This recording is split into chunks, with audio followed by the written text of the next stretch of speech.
ever since I was about 13, I've pretty much been obsessed with writing songs, recording stuff, and being in a band. We've been making music since we were 5 years old. We've been singing on stage and we've been loving it. So, I mean, to be doing it that long, it's got to be, for 15 years before we even became the Veronicas. So it's like, for us to be doing it that long, we're not doing it just to be famous. You put so much in that sometimes it can be the reason for a fight or an argument or something, because you actually really shut up, Ollie.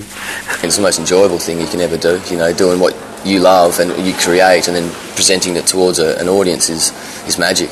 Our job is to go out and make people think that every night's Saturday night, and that's the best job in the world.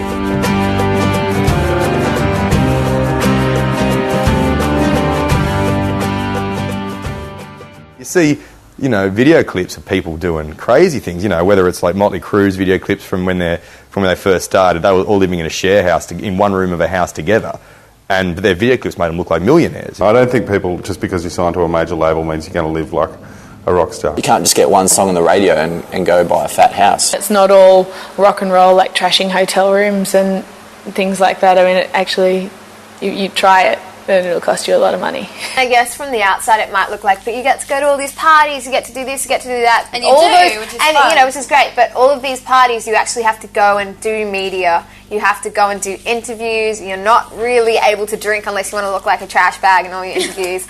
Everything that you thought it would be, man, you have crazier parties just as a teenager. I don't think we live a rock star life at all, we're still paying the rent just like everybody else.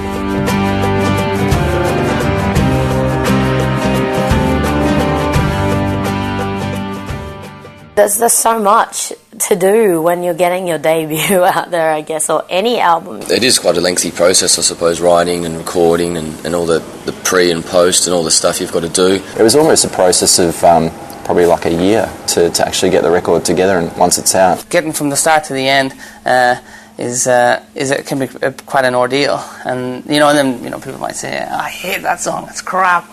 And you go, shit, that piece of crap took a long time to make. Being a musician is 100% 24/7 full-time job. It's not regular income necessarily. It's not a 9-to-5 wage where you're guaranteed at the end of the week you're going to have this much money in your pocket, but at the same time it is something that takes up a lot of time if you want to do it properly, and it's worth every minute that you spend dedicated to it. I feel that we're sort of doing music so much, like 24 hours a day, like even if I talked for the next 14 hours, I wouldn't be able to explain everything that we do and everything that goes into our band and our day and our lives and everything.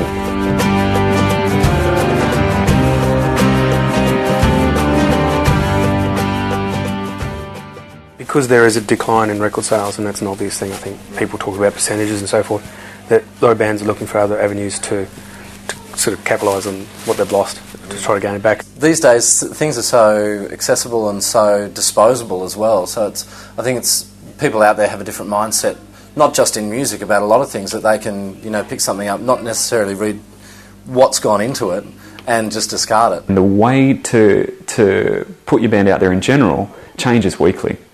1 minute it's MySpace, the next minute it's Facebook, and everyone forgets about MySpace. So things are kind of like jumping along way too quickly. Bands, labels, everybody, promoters, they just know that music, the music industry, the money in the industry is sort of dwindling away a little bit. That's why everybody's looking at new ways to sort of generate income in the industry. So the internet's becoming a lot more important. Merchandise, branding, all that sort of stuff is really important. Even selling albums, you don't get the money straight away, and even if you do get some money, sometimes it's not a lot, because out of those sales you have to recoup all those album costs. When you're starting off, you have the record label paying for everything, and when you start to get income, you have to pay them back first before you start getting money. These days the business side of music is just as important as the music, which is a little bit unfortunate. For generating income these days, you've got to be really creative. And the internet's made it good and bad. It used to be really uncool to be part of like a mobile phone company, but those kind of things these days you've got to kind of consider seriously.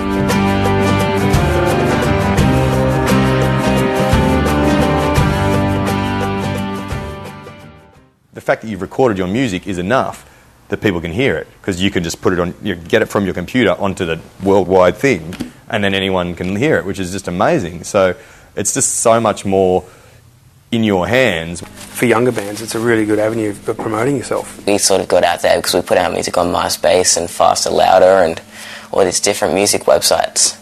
You know, just technology is amazing how it can spread the word. It is another avenue to get your music out there, especially around the world. Yeah, I mean, anyone from anywhere can log on and learn about you. You don't necessarily have to be on an Australian TV show, you know what I mean? It's like anyone around the world, so it is a great thing. The problem with downloading, obviously, is that it's ruining our industry in a way. Because, I mean, you know, artists just aren't making money, record companies aren't making money from it. I do think that artists deserve the money for the songs that they write and that they perform, but at the same time, it's such a hard issue because your music is getting out there and getting played to people, and essentially what do you want? Do you do it for money or do you do it for music and getting your music out to as many people as possible? And there's definitely a lot of controversy over that issue. You can't keep making records if you're not making money. Like, you're trying to feed yourself at the end of the day, do you know what I mean? And it's a job and you've got to live off it. I'd love to just do it for the love, but at the end of the day, you get older and it's like you've got to make ends meet. There becomes a point where you've got to make X amount to be able to continue, you know.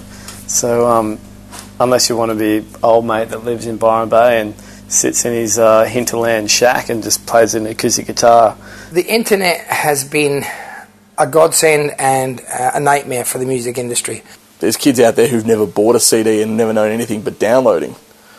How to educate those people to start doing the right thing and have them understand that if they don't support the artist doesn't exist anymore. That's quite difficult. I'm not going to deny it. I have downloaded music in the past, and it's only when you actually start being in a band, you actually realise how sort of damaging that can be. I'm not going to lie and say that record sales don't mean anything. They do still hold a lot of weight within the industry. If you're selling big amounts of records, you're charting. If you're charting, radio will play you. If radio's playing you, you're selling more records. It's a big circle, right? It's a big cycle, you know. If people, if they're not necessarily getting it through sort of your regular means, like a record store, or you know, that affects the charts. It affects, you know, the confidence that a record company might have in us. So there are a lot of different things that affect different sort of aspects of our life in the music industry.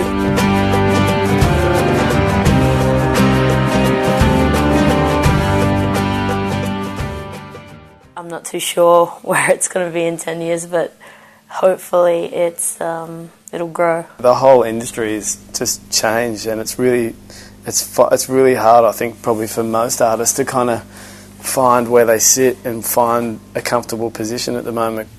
It's hard to say, really, what the music industry is going to be like in 10 years. The next 10 years is going to be very interesting. I mean, I think we're in the middle of a music revolution just because of technology. The new media is going to be the biggest challenge with everyone, like trying to figure out how to sell records or how to get people to hear stuff.